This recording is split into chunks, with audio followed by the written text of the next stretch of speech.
Hey, what's up guys? This is Anthony from Anthony's Customs, and for this review, we are looking at the Marvel Legends Monster Venom Build-A-Figure Wave Typhoid Mary, which was the one I was most looking forward to out of the wave, and I am happy to tell you it is the best figure in the wave.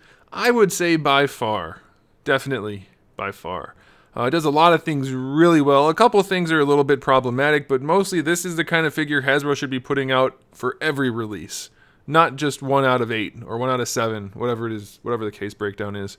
So let's go ahead and get it off the stand and take a closer look. And this figure stands just about 6 1/4 inches, which makes it just about 16 centimeters. And right off the bat, you can see it's a really attractive figure. And I don't mean attractive in that it's a female. I mean attractive in that it's got a lot of paint on it. I know they can't put a lot of paint on every figure, but you don't need a whole lot. Like the little things. They painted the belt and the buckle. They painted the buckle up there. That's nice. That's all you need. This figure happens to have a little extra here.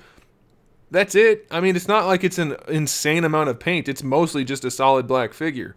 But what's there is done really nicely, and that's all they need to do more often. That's it. This figure right here isn't so detailed that they can't do the details to the other figures. That's not how it works. I mean, obviously you have a budget and you have to spread it around, but this is not eating up that much budget. It can't be, because it's not that incredibly detailed. It's just detailed for a Marvel Legends figure, because lately we don't get any detail at all. Anyway, the paint job that's here is nice. The stockings are just painted on, and they're mostly done really well. There's a few issues here and there, but it's pretty good. I like that they added the black stripe back there for realism. The skin peeking through is the right shade, so that's good. We have the painted white for her, whatever that is. It's kind of a flat white, which looks good, but it also has just tons of smudges on it, fresh from the factory, so that's kind of a bummer. And otherwise, that's it for paint. We have the face, which is obviously going to get painted anyway. Hers has a white half on it, which is really nicely done. I really like the head sculpt on this one, and the paint job. Very nicely done. No shading in the hair. Like I said, they didn't go nuts with it. It's not like they dumped all their budget into it.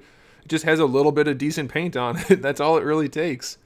Very nicely done. We do have one accessory, well, kind of two. We have her sword, and then we have the flame, which is the same sculpt as Psylocke's Psionic Fire, but this is orange and shaded orange, and it looks gorgeous. I love it. And then you put it in the figure's hand because the sword's kind of bright colored, and then the fire, and she's wearing oh, it just looks so nice.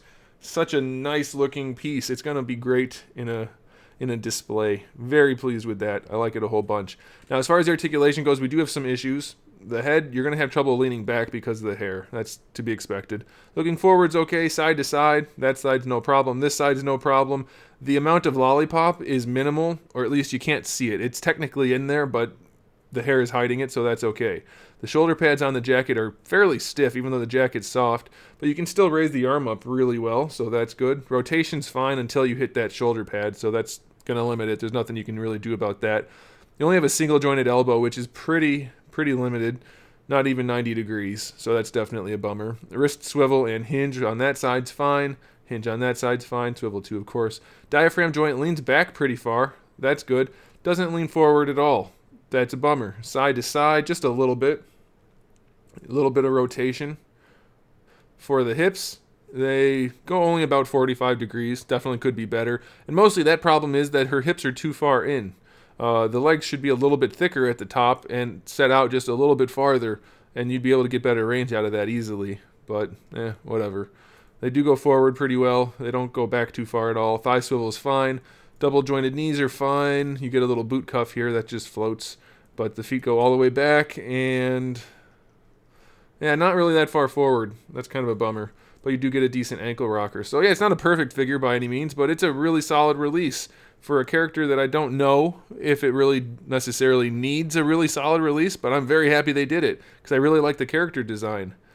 I don't know, it's weird how some of the figures that aren't necessarily like the A-listers get really solid figures, and then the A-listers, which are like the name on the figure, name on the box, like Venom, for instance, just gets a total turd of a figure. I don't get it. But this one's really good. Best figure in the wave. Pick it up. That's what I have to say. Thanks for watching, guys. Make sure you subscribe to the channel. I have new videos up almost every single day. We talk about action figures, movies, TV shows, video games, all kinds of fun stuff. So make sure you come back for that. Give the video a thumbs up if you liked it. And in the meantime, keep collecting.